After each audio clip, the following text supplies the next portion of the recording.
السلام علیکم ورحمۃ اللہ تعالی وبرکاتہ۔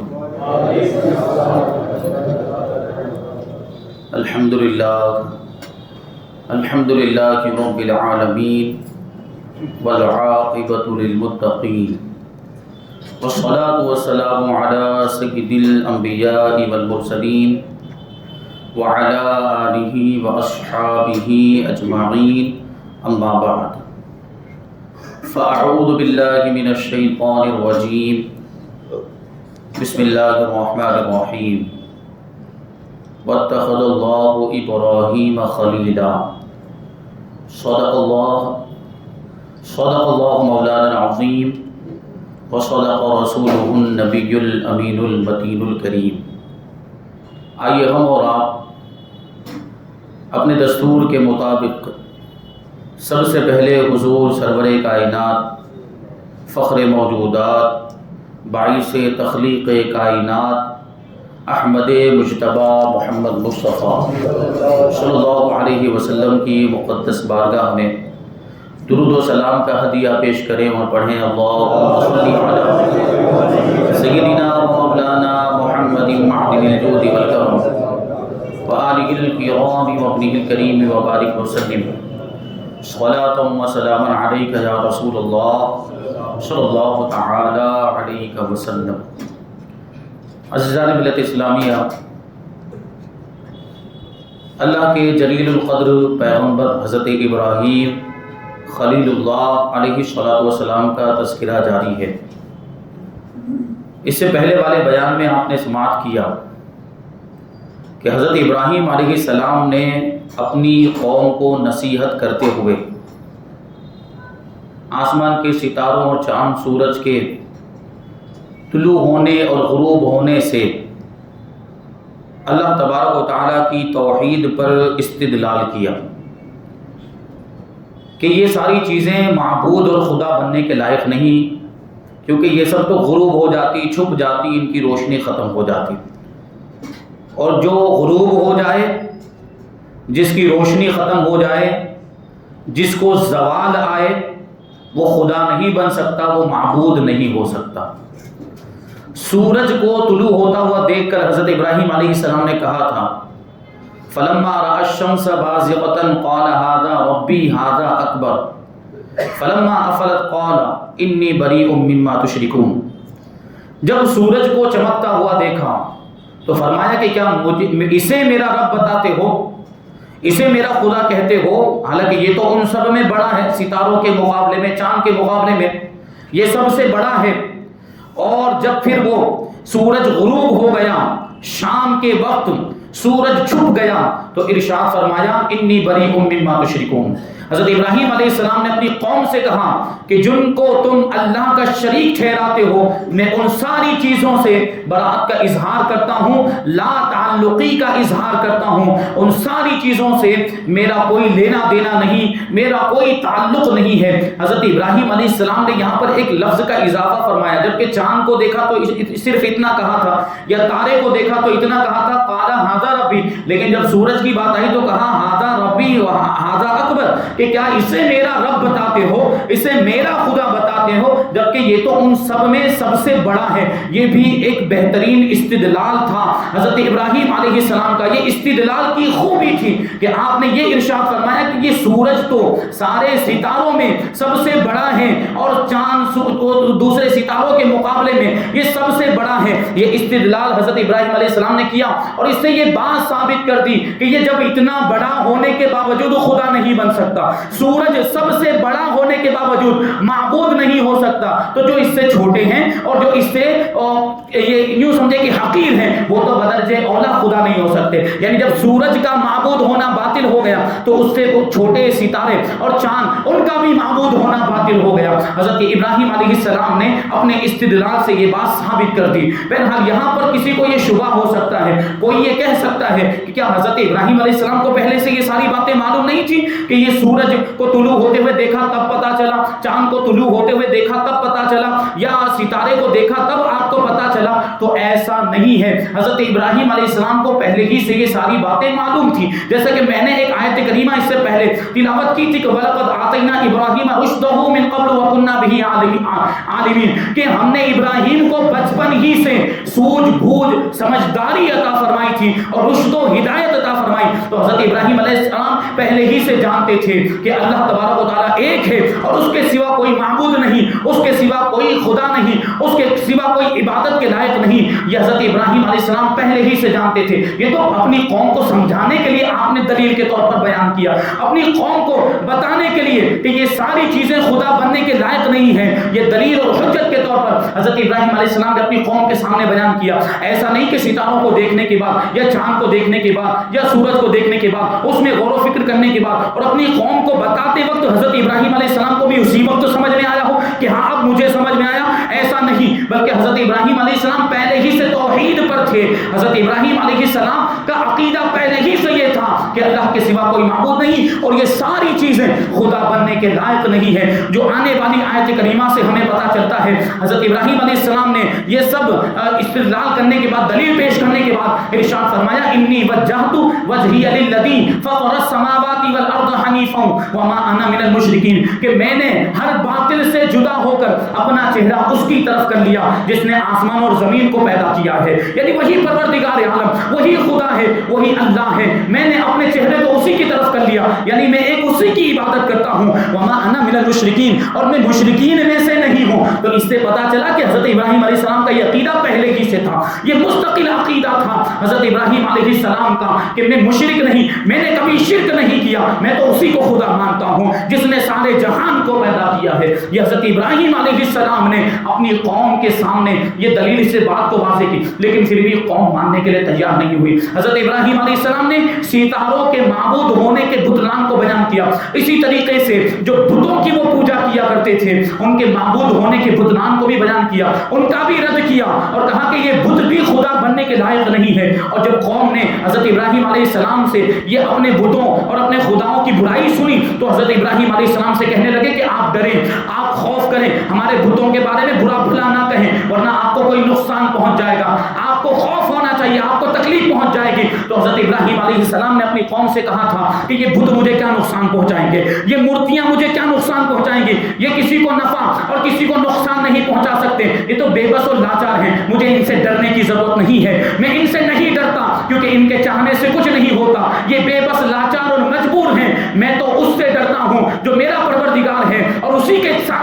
چاہنے سے سب کچھ ہوتا ہے, میرے رب کے چاہنے سے جو ہوتا ہے وہ میرے رب کے چاہنے سے ہوتا ہے اور اس کا علم ساری چیزوں کو گھیرے ہوئے ہے. اور فرماتے ہیں کہ وحاجہ قوم, قرآن مجید کے اندر وحاجہ قوم قال اتحاجونی فی اللہ وقد ہدان ولا اخاف ما تشركون به الا ان يشاء ربی شیئا وسع ربکم الا ان يشاء اللہ ربی وسع ربی کل شیء الا ان يشاء ربی شیئا وسع ربی کل شیء علما افلا تتذکرون. اور کما قال اللہ تعالی, حضرت موسیٰ, حضرت ابراہیم علیہ السلام کی قوم حضرت ابراہیم سے جھگڑا کرنے لگی, بحث و مباحثہ کرنے لگی. تو حضرت ابراہیم علیہ السلام نے فرمایا کہ کیا اللہ کے بارے میں مجھ سے جھگڑا کرتے ہو, اللہ کے بارے میں مجھ سے جھگڑتے ہو جبکہ اس نے مجھے ہدایت عطا فرمائی ہے, مجھے اپنی معرفت عطا فرمائی ہے, پروردگار نے مجھے توحید الہی کا پیغام عام کرنے کے لیے دنیا میں بھیجا ہے. تو میں تمہارے معبودان باطلہ سے ڈرتا نہیں, میں تمہارے کے شریکوں سے ڈرتا نہیں ہوں. کیا فرمایا کہ ان کے چاہنے سے کچھ نہیں ہوتا, الا ان یشاء اللہ ربی شیئا,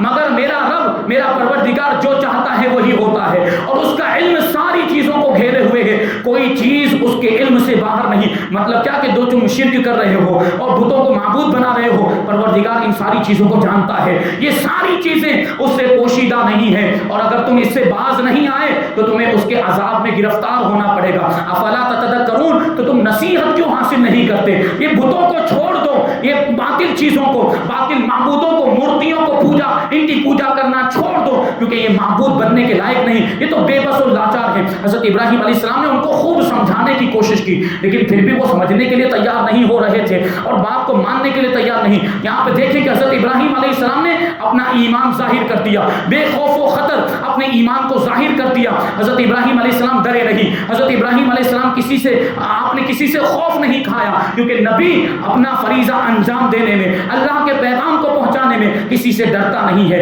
اور کسی سے خوف نہیں کھاتا ہے۔ تو حضرت ابراہیم علیہ السلام نے اس طریقے سے اللہ کے پیغام کو پہنچایا اور ان کو ڈرایا، اور پھر آگے مزید ارشاد فرمایا وَكَيْفَ أَخَافُ مَا أَشْرَكْتُمْ وَلَا تَخَافُونَ أَنَّكُمْ أَشْرَكْتُمْ وَكَيْفَ أَخَافُ مَا أَشْرَكْتُمْ وَلَا تَخَافُونَ مَا تُشْرِكُونَ بِهِ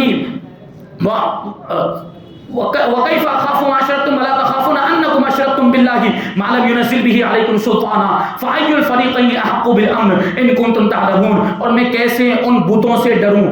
جن کو تم شریک ٹھہراتے ہو؟ یہ بت تو بالکل بے جان ہے، یہ بالکل لاچار اور مجبور ہے، ان سے میں نہیں ڈرتا۔ میں ان سے کیوں ڈروں؟ بلکہ تمہیں ڈرنا چاہیے، تمہیں خوف کرنا چاہیے، کیونکہ تم اللہ کے ساتھ ایسی چیزوں کو شریک ٹھہراتے ہو جو نہ نفع دے سکتی ہیں نہ کوئی نقصان دے سکتی، یعنی تم بتوں کو خدا بناتے ہو تو ڈرنا تو تمہیں چاہیے، تم یہ شریک ٹھہراتے ہو اور اس کی تمہارے پاس کوئی دلیل نہیں۔ یہ باطل معبودوں کو جو تم خدا بناتے ہو، ان کی جو پوجا کرتے ہو، اس تعلق سے تمہارے پاس کوئی دلیل نہیں، جبکہ میرے پاس دلیل موجود ہے کہ میرا رب ایک ہے، وہی عبادت کے لائق ہے، اور میں نے اس کی دلیل تمہارے سامنے پیش بھی کر دی۔ حضرت ابراہیم علیہ السلام کہتے ہیں اس بات پر غور کرو، اور پھر اس بات پر غور کرنے کے بعد تمہیں نتیجہ معلوم ہو جانا چاہیے کہ پھر کون حق پر ہے اور کون امن کا زیادہ حقدار ہے، کون امان کے زیادہ لائق ہے۔ کیا وہ مومن امن کا زیادہ حقدار ہے کہ جو اللہ کی عبادت کرتا ہے اور اس کے پاس اس کی دلیل بھی موجود، اس کے عقیدے کی حقانیت کی دلیلیں موجود ہیں، اور یا پھر وہ مشرک امن کا زیادہ حقدار ہے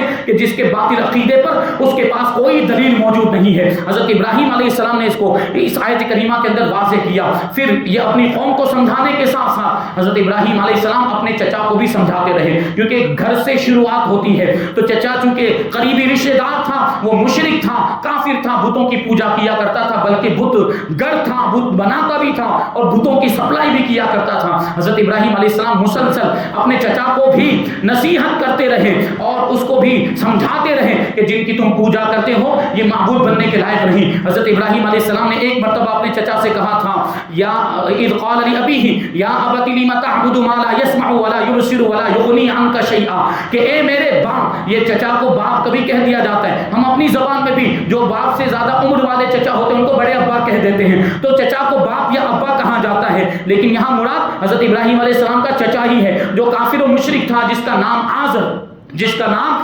تھا۔ تو حضرت ابراہیم علیہ السلام نے کہا کہ اے میرے باپ، تم ایسے کی پوجا کیوں کرتے ہو جو نہ نہ کچھ سنتا ہے نہ کچھ دیکھتا ہے اور تمہیں کوئی فائدہ بھی نہیں پہنچا سکتا، جس کے اندر سننے کی بھی طاقت نہیں، دیکھنے کی بھی طاقت نہیں اور کسی کو کوئی فائدہ پہنچانے کی بھی طاقت نہیں۔ حضرت ابراہیم علیہ السلام نے اس سے یہ دلیل پیش کی کہ اللہ تبارک و تعالی وہ ہے، خدا وہ ہوتا ہے جو ذاتی طور پر سارے کمالات کا جامع ہو، جس کے اندر ساری خوبیاں پائی جائیں اور جو ذاتی طور پر ساری نعمتیں پہنچانے والا ہو، جبکہ ان بتوں کا معاملہ یہ ہے، ان مورتیوں کا معاملہ یہ ہے کہ یہ بالکل لاچار اور بے بس اور مجبور ہیں، ان کو ادھر سے ادھر آنے جانے میں بھی انسانوں کی ضرورت پڑتی ہے، انسان ان کو اٹھا کر ادھر سے ادھر لاتے لے جاتے ہیں، یہ اتنے بے بس ہیں اور یہ اتنے لاچار ہیں کہ کسی کو کوئی نقصان نہیں پہنچا سکتے، کسی کو کوئی فائدہ نہیں پہنچا سکتے۔ تو ایسی مخلوق کی عبادت کرنا، ایسی مخلوق کو اپنا معبود سمجھنا اور ایسی مخلوق کے سامنے سر جھکانا اور اس سے نفع اور نقصان کی امید رکھنا، یہ انتہائی حماقت اور بے وقوفی ہے۔ حضرت ابراہیم علیہ السلام نے اپنے چچا کو سمجھانے کی کوشش کی، مزید آگے ارشاد فرمایا یا ابت انی قد جاءنی من العلم ما لم یأتک فاتبعنی اہدک صراطا مستقیما، کہ اے میرے چچا، کہ آپ میرے پاس ایک ایسا علم آیا جو آپ کے پاس نہیں آیا، تو آپ میری پیروی کیجئے، آپ میرے دین کو اپنا لیجئے، میرے دین کی پیروی کیجئے، میں آپ کو سیدھا راستہ دکھا دوں گا، میں آپ کو سیدھا راستہ دکھا دوں گا۔ حضرت ابراہیم علیہ السلام نے اپنے چچا سے کہا تھا کہ میرے پاس علم آیا، یعنی علم نبوت آیا۔ حضرت ابراہیم علیہ السلام کو اللہ تبارک و تعالیٰ نے نبوت کا منصب عطا فرمایا تھا اور لوگوں کی ہدایت اور رہنمائی کا فریضہ آپ کے ذمہ کیا تھا۔ حضرت ابراہیم علیہ السلام نے اسی کی طرف اشارہ کرتے ہوئے ہوئے اپنے چچا سے کہا کہ میرے پاس وہ علم آیا ہے جو تمہارے پاس نہیں آیا، تم میری پیروی کرو، نجات پا جاؤ گے، میرے دین سے وابستہ ہو جاؤ، میں تمہیں سیدھا راستہ دکھا دوں گا، سیدھے راستے پر لے جاؤں گا، جس راستے پر چلتے ہوئے تم جنت میں پہنچ جاؤ گے۔ لیکن پھر بھی وہ چچا ماننے کے لیے تیار نہیں ہوا۔ حضرت ابراہیم علیہ السلام نے مزید کہا یا ابتی لا تعبد الشیطان ان الشیطان کان للرحمن عصیا، کہ اے میرے چچا تو شیطان کا بندہ نہ بن، شیطان کی عبادت نہ کر، کیونکہ شیطان تو اللہ تبارک و تعالیٰ کا بڑا نافرمان ہے، شیطان تو اللہ تبارک و تعالیٰ کا بڑا ہی نافرمان ہے۔ حضرت ابراہیم علیہ السلام نے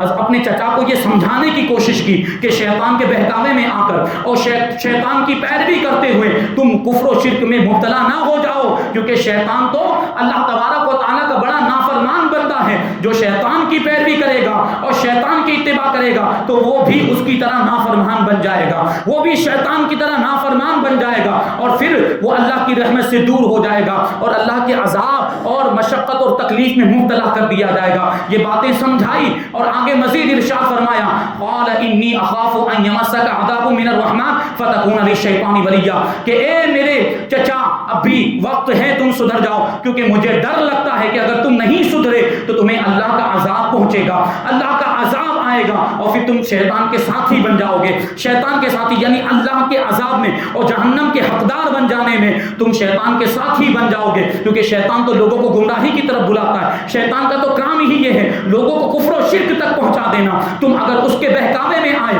اور اسی طریقے سے بتوں کی پوجا کرتے رہے اور شرک و بت پرستی میں مبتلا رہے اور اسی پر کہیں خدا نہ خواستہ تمہارا انتقال ہو گیا، کفر کی حالت ہی میں تم مر گئے، تو ہمیشہ کے عذاب کے حقدار ہو جاؤ گے اور ہمیشہ جہنم میں رہو گے اور شیطان کے ساتھی بن جاؤ گے، کیونکہ شیطان بھی ہمیشہ جہنم میں رہنے والا ہے۔ حضرت ابراہیم علیہ السلام نے طرح طرح سے اپنے چچا کو سمجھانے کی کوشش کی۔ یہ ایک نبی ہوتا ہے جو اللہ کے پیغام کو اس طریقے سے پہنچاتا ہے اور وہ اس طریقے سے اپنا فرض منصبی ادا کرتا ہے، اور چاہے جتنی بھی رکاوٹیں آ جائیں وہ اپنے فرض کی ادائیگی سے باز نہیں آتا، پیچھے نہیں ہٹتا۔ حضرت ابراہیم علیہ السلام نے یہ سب باتیں اپنے چچا کو سمجھانے کی کوشش کی، لیکن اس کے باوجود آپ کا چچا باز نہیں آیا، وہ ماننے کے لیے تیار نہیں ہوا۔ آخر میں حضرت ابراہیم علیہ السلام سے کیا کہتا ہے وہ کہ راغب انت عن آلہتی یا ابراہیم لئن لم تنتہی لارجمنک واہجرنی ملیا۔ حضرت ابراہیم علیہ السلام کا چچا آزر اب حضرت ابراہیم علیہ السلام سے کیا کہتا ہے کہ اے ابراہیم کیا تم میرے معبودوں سے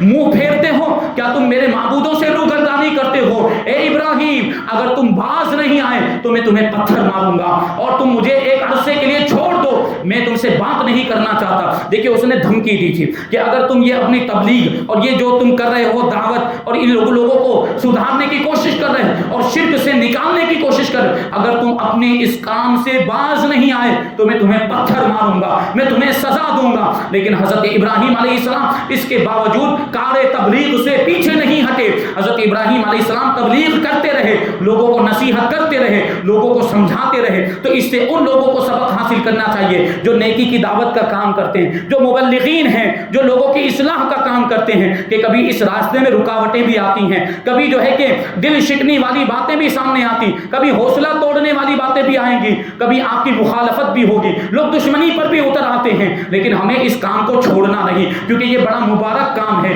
دین کی تبلیغ، دین کی خدمت، لوگوں کی اصلاح کا فریضہ انجام دینا، لوگوں کو بھلائی کا حکم دینا، لوگوں کو گناہوں سے بچانا، یہ انبیاء کرام کی سنت ہے۔ یہ طریقہ بڑا ہی پیارا طریقہ ہے۔ تو کوئی کچھ بھی کہے اور کیسی بھی رکاوٹیں پیدا کر دے، کوئی کتنا بڑا دشمن ہی کیوں نہ بن جائے، ہمیں اس کام سے باز نہیں آنا چاہیے، اس کام سے پیچھے نہیں ہٹنا چاہیے، بلکہ دین کی تبلیغ اور لوگوں کی اصلاح کا فریضہ انجام دیتے ہی رہنا چاہیے۔ یہ حضرت ابراہیم علیہ السلام کی زندگی سے ہمیں سبق ملتا ہے۔ حضرت ابراہیم علیہ السلام نے اپنے چچا کو خوب سمجھایا، لیکن جب وہ سمجھنے کے لیے تیار نہیں ہوا تو ارشاد فرمایا قال سلام علیک ساستغفر لک ربی انہ کان بی حفیہ، کہ اے میرے چچا اب دور ہی سے آپ کو سلام ہے۔ یہ سلام متارکہ تھا یعنی کیونکہ اس نے دھمکی پتھر مارنے کی دی تو حضرت ابراہیم علیہ السلام نے کہا کہ دور ہی سے آپ کو سلام ہے، لیکن یاد رکھیں میں وعدہ کرتا ہوں کہ میں آپ کے لیے اپنے رب سے مغفرت کی دعا کروں گا، اپنے رب سے معافی مانگوں گا کہ وہ آپ کو معاف کر دے۔ حضرت ابراہیم علیہ السلام نے اپنے چچا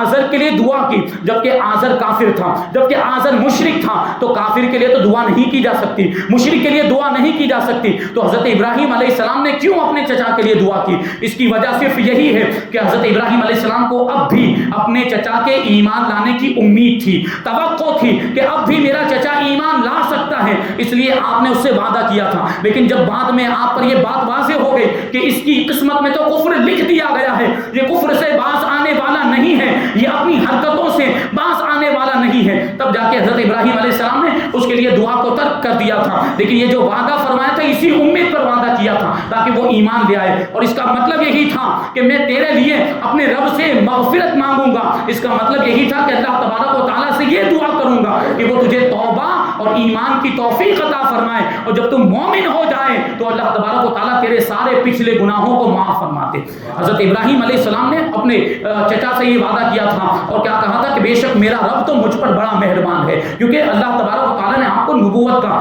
منصب عطا فرمایا تھا، لیکن اس کے باوجود آپ کا چچا نہیں مانا اور شرک و کفر سے وہ باز نہیں آیا، تو آخر میں حضرت ابراہیم علیہ السلام کیا کہتے ہیں؟ وَأَعْتَزِلُكُمْ مَا تَدْعُونَ مِن دُونِ اللَّهِ وَأَدْعُو رَبِّي عَسَىٰ أَلَّا أَكُونَ بِدُعَاءِ رَبِّي شَقِيًّا، کہ میں تمہیں بھی چھوڑتا ہوں، میں تم سے بھی جدا ہو جاتا ہوں، اور جن کو تم اللہ کے سوا پوجتے ہو، یہ بت، یہ مورتیاں، یہ ستارے، ان سب سے بھی میں الگ ہو جاتا ہوں اور ان سے جدا ہو جاتا ہوں، میں تو اپنے رب ہی کی عبادت کرتا ہوں، اور مجھے امید ہے کہ اپنے رب کی عبادت کی وجہ سے میں کبھی بدبخت نہیں ہوں گا، میں کبھی بد نصیب نہیں ہوں گا، کیونکہ بد نصیب تو وہ ہوتا ہے جو شرک کرتا ہے، بد نصیب تو وہ ہوتا ہے جو اللہ کے ساتھ شریک ٹھہراتا ہے، جو باطل معبودوں کو خدا سمجھتا ہے، بد نصیب تو وہ ہوتا ہے جو ایک خدا کی عبادت کرتا ہے، جو صرف اللہ کو ایک مانتا ہے، جو شرک اور بت پرستی سے پاک ہوتا ہے، وہ کبھی بد نصیب نہیں ہو سکتا، وہ کبھی محروم نہیں ہو سکتا ہے، وہ تو اللہ کی رحمت کا حقدار ہوتا ہے، وہ تو اللہ کی نعمت کا حقدار ہوتا ہے، اس پر تو اللہ کے فضل و کرم کی بارشیں ہوا کرتی ہے۔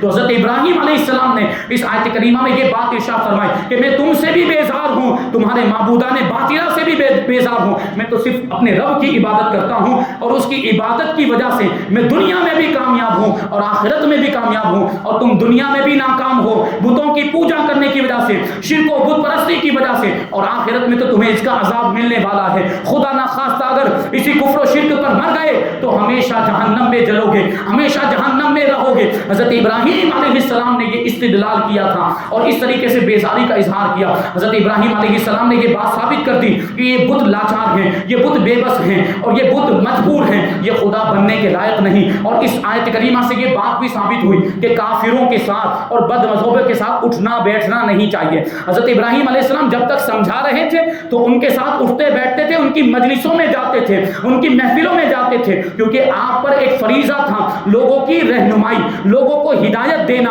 اور لوگوں تک اللہ کے پیغام کو پہنچانا۔ تو یہ پیغام پہنچانے کے لیے لوگوں کے درمیان جانا ضروری ہے۔ حضرت ابراہیم علیہ السلام لوگوں کے درمیان جاتے تھے اور ان کو سمجھاتے تھے، لیکن جب آپ نے دیکھ لیا کہ یہ لوگ سمجھنے کے لیے تیار نہیں ہیں تو پھر کیا ہوا؟ آپ ان سے الگ ہو گئے، آپ ان سے جدا ہو گئے۔ تو اس سے کیا پتا چلا کہ کافروں کے ساتھ اٹھنا بیٹھنا نہیں چاہیے، کافروں اور بد مذہبوں کے ساتھ نشست و برخاست نہیں ہونی چاہیے، کیونکہ ان کے ساتھ بیٹھیں گے تو صحبت اثر کرتی ہے۔ یہ در و دیوار کی صحبت، آدمی کیا در و دیوار بدل جاتے ہیں، یہ مسئلہ سچ ہے کہ ہو جاتا ہے صحبت کا اثر، آدمی کیا در و دیوار بدل جاتی۔ آپ کافروں کے ساتھ بیٹھیں گے، آپ بد مذہبوں کے ساتھ بیٹھیں گے تو ہو سکتا ہے خدا نہ خواستہ آپ بھی ان کے جیسے ہو جائیں۔ بہت سے ہم نے ایسے لوگوں کو دیکھا جو بد مذہبوں کے ساتھ اٹھتے بیٹھتے تھے، بد مذہبوں کے ساتھ ان کے تعلقات تھے، بد مذہبوں کے ساتھ ان کی دوستی یاری تھی، اور ایک وقت ایسا ہے کہ پہلے اپنے آپ کو سنی کہتے تھے، لیکن ان کے ساتھ اٹھنے بیٹھنے کی وجہ سے پھر وہ بھی گمراہ ہو گئے، پھر وہ بھی ان کے جیسے بن گئے۔ تو یہ صحبت کی وجہ سے ہوتا ہے اور دوستی تعلقات اور رشتہ داری کی وجہ سے ہوتا ہے۔ تو بد مذہبوں سے دوستی بھی نہیں رکھنی چاہیے، ان سے تعلقات بھی نہیں رکھنے چاہیے، اور ان سے دوستی یاری اور رشتہ داری بھی نہیں کرنی چاہیے۔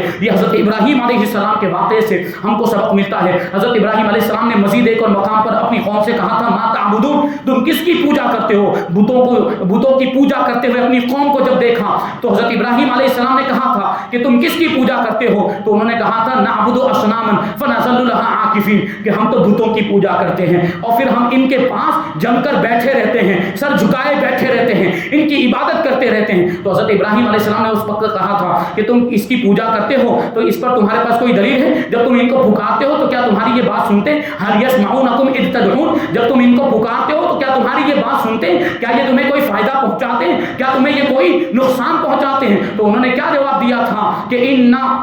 ہم تو وہی کرتے ہیں جو ہم نے اپنے باپ دادا کو کرتے ہوئے پایا، جو ہم نے اپنے باپ دادا کو کرتے ہوئے دیکھا تھا وہی ہم کرتے ہیں۔ تو دیکھیں ان کا معاملہ کیا تھا۔ اس سے ایک بات تو یہ بھی پتا چلی کہ بت پرستی اور شرک یہ بہت پرانا گناہ ہے، یہ بہت پہلے سے ہوتا چلا آیا ہے۔ حضرت ابراہیم علیہ السلام کی قوم نے یہ کہا کہ ہم نے اپنے باپ دادا کو بت پرستی کرتے ہوئے دیکھا تھا اس لیے ہم بھی بت پرستی کر رہے ہیں۔ لیکن اس میں اس بات کی دلیل بھی موجود ہے کہ باپ دادا کا عمل دلیل نہیں ہوا کرتا۔ باپ دادا اگر کچھ غلط کام کرتے ہوں تو باپ دادا کے کرنے کی وجہ سے وہ جائز نہیں ہو جاتا۔ جو باطل ہے وہ باطل ہی رہے گا، جو ناجائز ہے وہ ناجائز ہی رہے گا، جو حرام ہے وہ حرام ہی رہے گا۔ باپ دادا اگر کفر کرتے تھے تو وہ ہمارے لیے دلیل نہیں، باپ دادا اگر شرک کرتے تھے تو وہ ہمارے لیے دلیل نہیں۔ تو انہوں نے دلیل کے طور پر اپنے باپ دادا کے عمل کو پیش کیا تھا، جبکہ یہ بالکل غلط بات ہے۔ باپ دادا کا عمل دلیل نہیں ہوتا، یہ کافروں کی بولی ہے جو بات بات میں اپنے باپ دادا کا حوالہ دیا کرتے تھے۔ آج ہم بھی اپنے معاشرے میں دیکھتے ہیں کہ غلط رسموں کے بارے میں، غلط رواجوں کے بارے میں اور ناجائز کام جو ہمارے درمیان رائج ہو گئے اس کے بارے میں جب علماء بتاتے ہیں کہ ایسا نہیں کرنا چاہیے، خاص طور پر شادیوں میں جو رسمیں آ گئی، ہندوانہ رسمیں، مشرکانہ مشرکوں کی رسمیں، جو غیر مسلموں کی رسمیں ہمارے اندر آ گئی، جب اس کے بارے میں علماء کہتے ہیں تو کیا جواب دیا جاتا ہے؟ وہ یہ جواب دیتے، خاص طور پر ہماری مائیں بہنیں یہ جواب دیتی کہ یہ تو باپ دادا سے ہوتا چلا آ رہا ہے، یہ رسمیں تو ہم بہت پہلے سے ادا کرتے آ رہے ہیں، یہ آج کل کے آئے ہوئے عالم اس کی مخالفت کرتے ہیں، یہ تو ہم بہت پہلے سے کرتے آئے ہیں، یہ عالم لوگ نئی نئی باتیں لے کر آتے ہیں۔ تو آپ کو اس کا جواب معلوم ہونا چاہیے کہ یہ علماء کوئی نئی باتیں نہیں بتاتے ہیں، بلکہ جو آپ کر رہے ہیں وہ نیا عمل ہے۔ ہم تو وہ بات بتاتے ہیں جو 1450 سال پرانی بات ہے، ہم تو قرآن کی بات بتاتے ہیں، ہم تو حدیث کی بات بتاتے ہیں، یہ 1450 سال پرانی باتیں ہیں۔ آپ نے ہندوؤں کے رسم و رواج کو اپنا لیا، مشرکوں کے رسم و رواج کو، طور طریقوں کو اپنا لیا ہے، یہ آج کل کی بات ہے، یہ نئی بات ہے۔ اور جب سمجھایا جاتا ہے تو وہ یہ حوالہ دیتے ہیں کہ باپ دادا سے ہوتا چلا آ رہا ہے، یہ باپ دادا ایسا کرتے تھے، یہ بڑے بڈھے ایسا کرتے تھے، تو یہ تو کافروں کی بولی ہے۔ حضرت ابراہیم علیہ السلام نے بھی جب ان سے پوچھا تھا کہ تم ان کی پوجا کیوں کرتے ہو تو ان کی قوم نے یہی جواب دیا تھا کہ ہم نے اپنے باپ دادا کو ان کی پوجا کرتے ہوئے پایا اس لیے ہم بھی ان کی پوجا کرتے ہیں، یعنی انہوں نے باپ دادا کے عمل کو دلیل بنایا۔ تو اسی طریقے سے ہماری قوم کے لوگ بھی باپ دادا کے عمل کو دلیل بناتے ہیں۔ باپ دادا کا عمل دلیل نہیں ہوتا، وہ ناجائز کام کرتے ہوں تو ہم ناجائز کام نہیں کر سکتے، ہمیں تو وہی کرنا ہے جو شریعت ہمیں کہتی ہے، ہمارا اسلام جو ہمیں کہتا ہے وہی حق ہے، وہی سچ ہے، اسی پر عمل ہونا چاہیے، اسی پر عمل کرنا ضروری بھی ہے۔ کیونکہ اگر باپ دادا میں سے کوئی کنویں میں کود کر مر گیا ہوگا تو کیا آپ بھی کنویں میں کود کر مر جائیں گے؟ اس میں تو کوئی پیروی نہیں کرے گا۔ لیکن جہاں اس طرح کی باتیں آتی ہیں وہاں باپ دادا کا حوالہ دیا جاتا ہے۔ تو باپ دادا نے یقیناً اگر کوئی اچھا کام کیا ہوگا، کوئی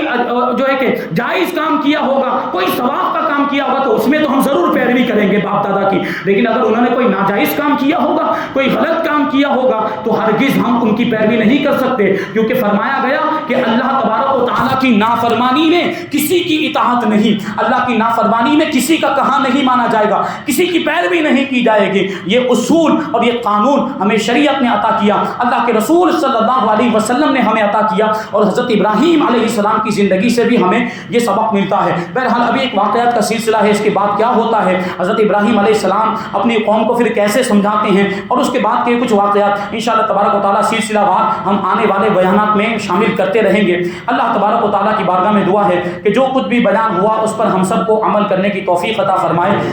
مذہب اہل سنت و جماعت مسلک اعلیٰ حضرت پر ہم سب کو قائم و دائم رکھے، اور اسی پر ہم سب کا خاتمہ فرمائے۔ وما علینا الا البلاغ۔ السلام علیکم۔ سنت ادا کریں۔